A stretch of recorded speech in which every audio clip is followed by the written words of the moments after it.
స్వతంత్ర భారతదేశ చరిత్రలో అత్యంత వివాదాస్పదమైనటువంటి కాలం 1975 జూన్ 25 ఆ రోజు నుండి 1977 మార్చి 21 వరకు దేశ ప్రజాస్వామ్యాన్ని దారుణంగా హత్య చేసిన రోజులు అవి. అదే ఇందిరాగాంధీ ద్వారా 1975లో విధించబడిన జాతీయ అత్యవసర స్థితి. దీన్నే నేషనల్ ఎమర్జెన్సీ అంటాం. దేశంలో ఎమర్జెన్సీని విధించడం మొదటిసారి కాదు. జాతీయ స్థాయిలో ఇంతకు ముందు 1962 ఇండో చైనా వార్ సందర్భంగా కూడా ఎమర్జెన్సీ విధించారు అప్పటి prime minister mister Jawahar Lal Nehru. ఆ తర్వాత కూడా అంటే 1975 తర్వాత కూడా అనేక సందర్భాల్లో అనేక రాష్ట్రాల్లో రాష్ట్ర స్థాయి ఎమర్జెన్సీని విధించారు. కానీ భారతదేశ స్వతంత్ర చరిత్రలో ఈ ఏదైతే 1975లో విధించినటువంటి ఎమర్జెన్సీని చీకటి అధ్యయనంగా చెప్తారు. ఫ్రెండ్స్, ఈ వీడియోలో మీకు 1975లో నేషనల్ ఎమర్జెన్సీని ఇందిరాగాంధీ ఎందుకు విధించారు, ఎగ్జాక్ట్లీగా ఆ రోజు ఏం జరిగింది, ఎమర్జెన్సీ విధించినప్పుడు సామాన్య ప్రజల జీవితాలు ఎలా ఛిద్రం అవుతాయి, ఎమర్జెన్సీని విధించడానికి రాజ్యాంగం ఎలాంటి సదుపాయాలు ప్రొవైడ్ చేసింది, ఎమర్జెన్సీ టైంలో ప్రజల హక్కులు ఏ విధంగా కాలరాస్తారు, తదితర విషయాలకి సంబంధించి పూర్తి వివరాలు మీకు క్లియర్గా ఎక్స్ప్లెయిన్ చేస్తాను. ఫ్రెండ్స్, వీడియోని చివరి వరకు చూడండి. అయితే ముందుగా అసలు ఇందిరాగాంధీ ఎమర్జెన్సీని ఎందుకు విధించారో చూద్దాం. అది 1975 జూన్ 25 అర్ధరాత్రి 11:45. అధికారికంగా అప్పటి రాష్ట్రపతి ఫఖ్రుద్దీన్ అలీ అహ్మద్ ఇందిరాగాంధీ పంపినటువంటి ఎమర్జెన్సీ నోటు మీద సైన్ చేయడంతో ఎమర్జెన్సీ చట్టం దేశవ్యాప్తంగా అమల్లోకి వస్తుంది. అంటే 1975 జూన్ 26 నుండి 1977 మార్చి 21 వరకు దేశంలో ఎమర్జెన్సీ కొనసాగుతుంది. ఇది మొత్తం 21 నెలల కాలం. ఎమర్జెన్సీ అనేది అనుకోకుండా అప్పటికప్పుడు విధించినది కాదు. దీని వెనుక చాలా లోతైన దాదాపుగా 10 సంవత్సరాల పాటు సాగిన కారణాలు ఉన్నాయి. ఇది మనం అర్థం అవ్వాలి అంటే 1967 ఎలక్షన్లో ఇందిరాగాంధీ నాయకత్వంలో కాంగ్రెస్ పార్టీ అధికారంలోకి వస్తుంది. ఈ ఎలక్షన్లో కాంగ్రెస్ పార్టీ కేవలం 284 సీట్లను మాత్రమే గెలుస్తుంది. కేంద్రంలో ప్రభుత్వం ఏర్పాటు చేయడానికి 282 సీట్లు కావలసి ఉంటే కాంగ్రెస్ పార్టీ 2 సీట్లు ఎక్స్ట్రా గెలుస్తుంది. అది 284. ఆ తర్వాత ఇందిరాగాంధీ కాంగ్రెస్ పార్టీని ప్రభుత్వాన్ని తన కంట్రోల్కి తెచ్చుకోవటానికి అనేక ప్రయత్నాలు మొదలు పెడుతుంది. దీంతో కాంగ్రెస్ పార్టీలో ఉన్నటువంటి సీనియర్ నాయకులు ఇందిరాగాంధీ యొక్క పెత్తనం, ఇందిరాగాంధీ యొక్క తలబిరుస్తనం వలన విసిగిపోయి కాంగ్రెస్ పార్టీ నుంచి బయటకు వచ్చేస్తారు. లైక్ జయప్రకాష్ నారాయణ. ఇక్కడ కాంగ్రెస్ పార్టీ నాయకులు ఇందిరాగాంధీకి ఆమె కుటుంబానికి విధేయులుగా సన్నిహితులుగా ఉండటం వలన తాము పార్టీలోనూ ప్రభుత్వంలోనూ ఉన్నత పదవులు పొందగలం అని తెలుసుకుంటారు.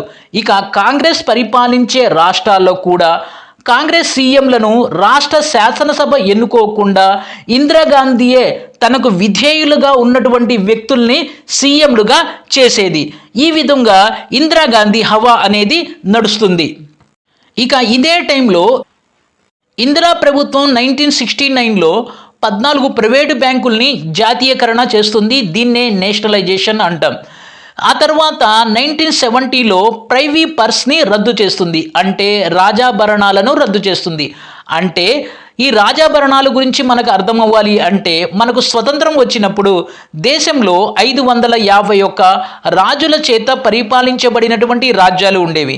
ఈ 551 రాజ్యాల్ని మనం దేశంలో కలుపుకున్నాం. ఆ టైంలో ఈ రాజులకి huge amount of compensation pay చేసాం.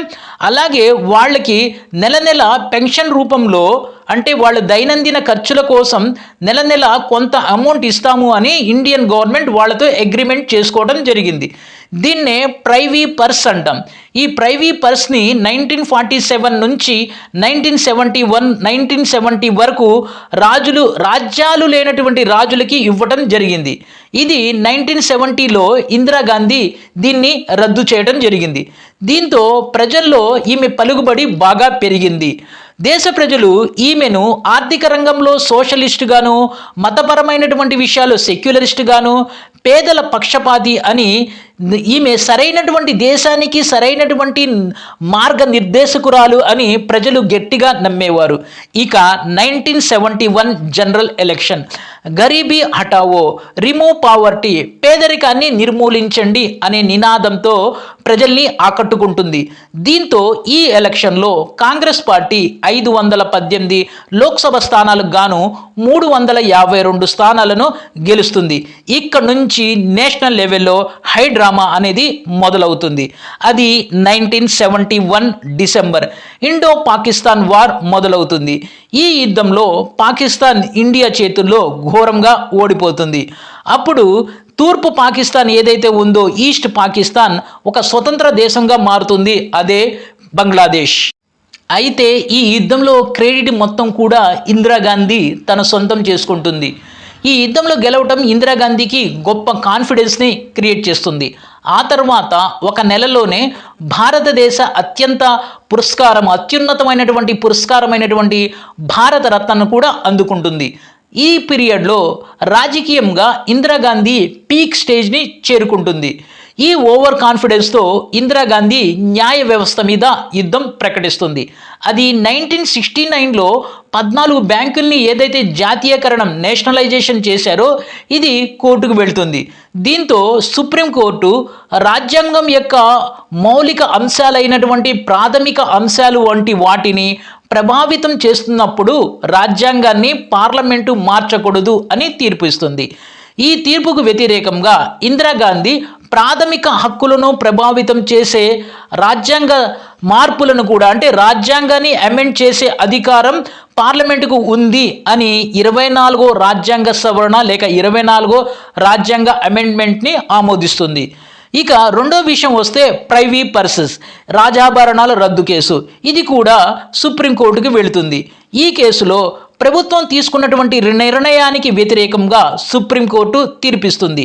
దీంతో ఇందిరాగాంధీ ప్రభుత్వం 26వ రాజ్యాంగ సవరణ చేపట్టి దాని ద్వారా రాజ్యాలు రాజులను అసలు గుర్తించదు. ఈ న్యాయ వ్యవస్థ శాసన వ్యవస్థల యుద్ధం హిస్టారికల్ కేసు అయినటువంటి కేశవనంద భారతి కేసుతో ముగుస్తుంది. ఈ కేసులో సుప్రీంకోర్టు 24వ రాజ్యాంగ సవరణను ప్రశ్నిస్తుంది. ఎలాంటి ప్రభుత్వం అయినా, అంటే పార్లమెంట్లో ఎంత మెజారిటీ అయినా ఉన్నప్పటికీ కూడా రాజ్యాంగం యొక్క బేసిక్ స్ట్రక్చర్ని మార్చేటటువంటి హక్కు ఏ పార్లమెంటుకు కూడా లేదు అని స్పష్టమైనటువంటి తీర్పు ఇస్తుంది సుప్రీంకోర్టు. దీంతో న్యాయ వ్యవస్థ శాసన వ్యవస్థ మీద అప్పర్ హ్యాండ్ సాధిస్తుంది.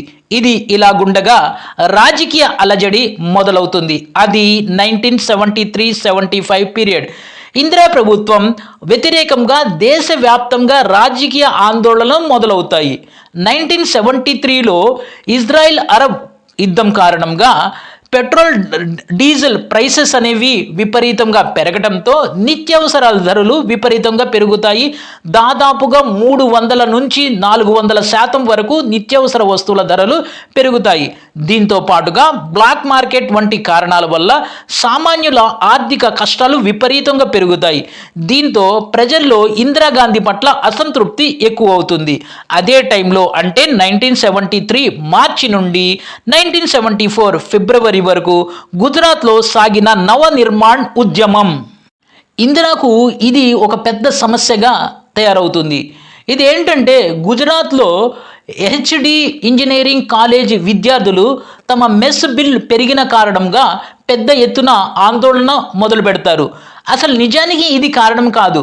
అప్పటికే ప్రజల్లో ఇందిరాగాంధీ పట్ల ఉన్నటువంటి అసంతృప్తికి ఇది బర్నింగ్ పాయింట్గా మారుతుంది. దీంతో గుజరాత్ విద్యాశాఖ మంత్రిని బర్తరఫ్ కోసం డిమాండ్ చేస్తారు. ఆ తర్వాత ఈ డిమాండ్ గుజరాత్ విద్యాశాఖ మంత్రి బర్తరఫ్ కాకుండా గుజరాత్ ప్రభుత్వాన్ని బర్తరఫ్ చేయవలసినదిగా డిమాండ్ చేస్తారు. ఇక తప్పని పరిస్థితుల్లో ఇందిరాగాంధీ ఈ గుజరాత్ ప్రభుత్వాన్ని రద్దు చేస్తుంది. ఇక అక్కడ రాష్ట్రపతి పరిపాలనను విధిస్తుంది. ఇక రెండవదైన 1974 మార్చ్ ఏప్రిల్లో బీహార్లో ప్రభుత్వానికి వ్యతిరేకంగా బీహార్ ఛాత్ర సంఘర్ష్ సమితి పెద్ద ఎత్తున ఉద్యమం మొదలు పెడుతుంది. ఆ టైంలో ఈ బీహార్లో కాంగ్రెస్ పార్టీ అధికారంలో ఉంటుంది. విద్యార్థులు, కార్మికులు ఇలా అనేక వర్గానికి చెందినటువంటి వేల మంది విద్యార్థులు ఈ ఉద్యమంలో పాల్గొంటారు. ముఖ్యంగా విద్యార్థులు చాలా పెద్ద ఎత్తున ఈ ఉద్యమంలో పాల్గొంటారు. వీళ్ళు డిమాండ్ చేసేది ఏంటంటే రాష్ట్ర ప్రభుత్వాన్ని రద్దు చేయడం కోసం. ప్రభుత్వం ఈ ఉద్యమంలో ఎవరైతే పాల్గొంటూ ఉంటారో ముఖ్యంగా విద్యార్థి సంఘ నాయకుల్ని అనేక వేల మందిని జైల్లో నిర్బంధిస్తుంది. ఈ ఉద్యమంలో పోలీసులు ఫైరింగ్ చేయడం వల్ల 3 అమాయక విద్యార్థులు మరణిస్తారు. అయితే ఈ విద్యార్థి సంఘాలు జయప్రకాష్ నారాయణకి పిలుపు ఇచ్చి తాము నాయకత్వం వహించవలసినదిగా, అంటే జయప్రకాష్ నారాయణ్ని నాయకత్వం వహించవలసిందిగా కోరుతారు. దాంతో జయప్రకాష్ నారాయణ్ ప్రముఖ గాంధేయవాది, సోషలిస్టు అయినటువంటి ప్రజా నాయకుడు, కాంగ్రెస్ పార్టీ సీనియర్ నాయకుడు, ఇందిరాగాంధీ యొక్క టార్చర్ వల్ల కాంగ్రెస్ పార్టీ నుంచి బయటకు వచ్చి ఎలాంటి రాజకీయాల్లో పాల్గొనకుండా ప్రజా సంక్షేమం, ప్రజా సేవ చేస్తున్నటువంటి ఈ నాయకుడు బీహార్ విద్యార్థులు ఇచ్చినటువంటి పిలుపు మేరకు ఈ ఉద్యమంలో పాల్గొంటాడు. ఎప్పుడైతే ఇతను ఈ ఉద్యమంలో పాల్గొంటాడో ఆ ఉద్యమం కాస్త జేపీ మూవ్మెంట్గా, జయప్రకాష్ నారాయణ ఉద్యమంగా మారుతుంది. భారతీయ సమాజాన్ని పూర్తిగా మార్చాలని సంపూర్ణ విప్లవానికి పిలిపిస్తాడు జయప్రకాష్ నారాయణ. అలాగే బీహార్ రాష్ట్ర ప్రభుత్వాన్ని కూడా రద్దు చేయాలని డిమాండ్ చేస్తారు. అయితే కేంద్ర ప్రభుత్వం దానికి అంగీకరించదు. నెల రోజుల తరువాత మరో రాజకీయ అలజడి మొదలవుతుంది. అదే దేశంలోకెల్లా అతిపెద్ద యూనియన్ అయినటువంటి జాతీయ రైల్వే ఉద్యోగుల యూనియన్ దేశవ్యాప్తంగా 3 నెలల పాటు సమ్మె చేస్తుంది. ఈ ఉద్యమానికి జార్జ్ ఫెర్నాండెజ్ నాయకత్వం వహిస్తాడు. దీన్ని అణిచివేయడానికి ఇందిరాగాంధీ ప్రభుత్వం వేలాది మంది కార్మికులను, అంటే రైల్వే ఉద్యోగులను జైల్లో నిర్బంధిస్తుంది. వారి కుటుంబాలను రైల్వే క్వార్టర్స్ నుంచి తరిమివేస్తుంది. ఇలాంటి చాలా దారుణాలు అనేవి జరుగుతాయి. ఈ దారుణాల గురించి అప్పుడు పార్లమెంట్లో తీవ్ర స్థాయిలో విమర్శలు కూడా జరుగుతాయి. ఇక రాజ్ నారాయణ్ కేస్ 1971లో పార్లమెంటు ఎన్నికల్లో ఇందిరాగాంధీ చేతిలో దారుణంగా ఓడిపోయిన రాజ్ నారాయణ్ అలహాబాద్ హైకోర్టులో ఇందిరా ఎన్నికలలో అక్రమాలకు పాల్పడిందని, ప్రభుత్వ యంత్రాంగాన్ని ఎన్నికల కోసం వాడుకుందని ఈ అలహాబాద్ హైకోర్టులో ఒక పిటిషన్ని దాఖలు చేస్తాడు. ఈ రాజనారాయణ తరపున అప్పటి సీనియర్ లాయర్ శాంతిభూషణ్ వాదిస్తాడు. ఈ కేసులో విచారణలో భాగంగా ఇందిరాగాంధీ కోర్టుకి హాజరవ్వటం జరుగుతుంది. ఒక ప్రధానమంత్రి కేసు విచారణలో ప్రశ్నించడం ఇదే మొదటిసారి. అంటే ఒక ప్రధానమంత్రి కేసుకి సంబంధించి కోర్టుకు వెళ్ళటం అనేది ఇదే మొదటిసారి. 1975 జూన్ 12న అలహాబాద్ హైకోర్టు మొత్తానికి జడ్జిమెంట్ ఇస్తుంది. ఈ జడ్జిమెంట్ ఇచ్చినటువంటి జడ్జి అది రాజ్ నారాయణ్ కేసు తీర్పు. 1971 పార్లమెంటు ఎన్నికల్లో ఇందిరాగాంధీ చేతిలో ఓడిపోయిన రాజ్ నారాయణ్ అప్పుడు అలహాబాద్ హైకోర్టులో ఇందిరాగాంధీ ఎన్నికల్లో అక్రమాలకు పాల్పడిందని, ప్రభుత్వం యంత్రాంగాన్ని ఎన్నికల కోసం వాడుకుందని ఒక పిటిషన్ని దాఖలు చేస్తాడు. ఈ నారాయణ్ కేసును అప్పటి సీనియర్ లాయర్ అయినటువంటి శాంతిభూషణ్ వాదించడం జరుగుతుంది. ఈ కేసులో విచారణ భాగంగా ఇందిరాగాంధీ కోర్టుకి హాజరవ్వటం జరిగింది. ఓ ప్రధానమంత్రి కేసు విచారణలో ప్రశ్నించడం అదే తొలిసారి. ఇక 1975 June 12 Allahabad high court judge Jaganmohan Lal Sinha ప్రధానమంత్రి మీద ఆరోపణలు వాస్తవమని తీర్పు ఇస్తారు. ఆమె ఎన్నిక చెల్లదంటూ తీర్పు ఇవ్వటమే కాకుండా 6 సంవత్సరాల పాటు ఎన్నికల్లో పోటీ చేసే అవకాశాన్ని రద్దు చేస్తారు. ఈ కేసులో ఓటర్లకు లంచాలు ఇవ్వటం, ఎన్నికల అక్రమాలు వంటి ఆరోపణలు మొత్తం వీగిపోతాయి. కానీ ఆమె ప్రభుత్వం యంత్రాంగాన్ని తప్పుగా వాడుకుంది అన్న అంశం మాత్రమే నేరం రుజువు అవుతుంది. వైపు జేపీ మూవ్మెంట్ ఒక ప్రపంచంలాగా సాగుతుంది. ఢిల్లీలోని రామ్లీలా మైదానంలో ఒక సమావేశంలో, ఒక ఊరేగింపులో 5 లక్షల మంది ప్రజలు ఆ సమావేశానికి అటెండ్ అవుతారు. దాన్ని బట్టి ఇందిరాగాంధీ పట్ల ప్రజలకి ఏ విధమైనటువంటి వ్యతిరేకం ఉందో అర్థమవుతుంది. జేపీ మూమెంట్ ఏ విధంగా ప్రభంజనంలాగా కొనసాగుతుందో అర్థమవుతుంది. ఇదే టైంలో దేశంలో వ్యాపార, విద్యార్థి, ప్రభుత్వ ఉద్యోగ సంఘాలు చేసినటువంటి ఆందోళన ఫలితంగా పలు ప్రాంతాల్లో సామాన్య జనజీవనం పూర్తిగా స్తంభిస్తుంది. జేపీ, రాజనారాయణ్, సత్యేంద్ర నారాయణ్ అలాగే మొరార్జీ దేశాయ్లు ఢిల్లీలో చేసినటువంటి ఆందోళన ఫలితంగా పార్లమెంటు భవనం, ప్రధానమంత్రి నివాసాల దగ్గర రోడ్ల మీద జన సముద్రం అయిపోతుంది. అయితే ఇదే టైంలో ఇందిరాగాంధీ తన పదవిని కాపాడుకోవటం కోసం ఇమీడియట్లీగా సుప్రీంకోర్టులో సవాల్ చేస్తుంది. ఈ సవాలుకి జేఆర్ కృష్ణ అయ్యర్ అనేటటువంటి సీనియర్ జడ్జి 1975 జూన్ 24న హైకోర్టు తీర్పును సమర్థిస్తూ ప్రధానమంత్రిగా కొనసాగటానికి తాత్కాలికంగా పర్మిషన్ ఇస్తూ ఆమె ప్రధానమంత్రిగా పొందుతున్నటువంటి అన్ని ఫెసిలిటీస్ని ఆపివేయాల్సిందిగా, అలాగే ఓటింగ్కి దూరంగా ఉండవలసిందిగా ఆదేశిస్తారు. అయితే ప్రధానమంత్రిగా నెక్స్ట్ హియరింగ్ వరకు మాత్రమే ఆమె పదవిలో కొనసాగవచ్చు అనేటటువంటి తీర్పుని ఇస్తుంది సుప్రీంకోర్టు. దీంతో ఇందిరాగాంధీ ఇక తన పదవిని కాపాడుకోవటం కోసం ఎమర్జెన్సీని డిక్లేర్ చేస్తారు. అది నెక్స్ట్ డే 25 జూన్ 1975 రాత్రి 11:45 ఇందిరాగాంధీ అప్పటి ప్రెసిడెంట్ అయినటువంటి ఫఖ్రుద్దీన్ అలీ అహ్మద్కి ఎమర్జెన్సీ విధించవలసినదిగా ఒక నోటు పంపించడం జరుగుతుంది. ఆ నోటుకి రెస్పాండ్గా ఇమీడియట్లీగా అప్పటి ప్రెసిడెంట్ అయినటువంటి ఫఖ్రుద్దీన్ అలీ అహ్మద్ దాని మీద సైన్ చేయడంతో దేశవ్యాప్తంగా ఎమర్జెన్సీ అనేది చట్టం అనేది అమలులోకి రావటం జరుగుతుంది. ఆ ఉదయం అంటే 26 జూన్ 1975న ఇందిరాగాంధీ ఉదయం 8 గంటలకు రేడియోలో దేశంలో ఎమర్జెన్సీ విధించడం జరిగింది అని అనౌన్స్ చేస్తారు. ఆ అనౌన్స్మెంట్ని ఈ విధంగా ఇంగ్లీష్ అండ్ హిందీలో చేస్తారు.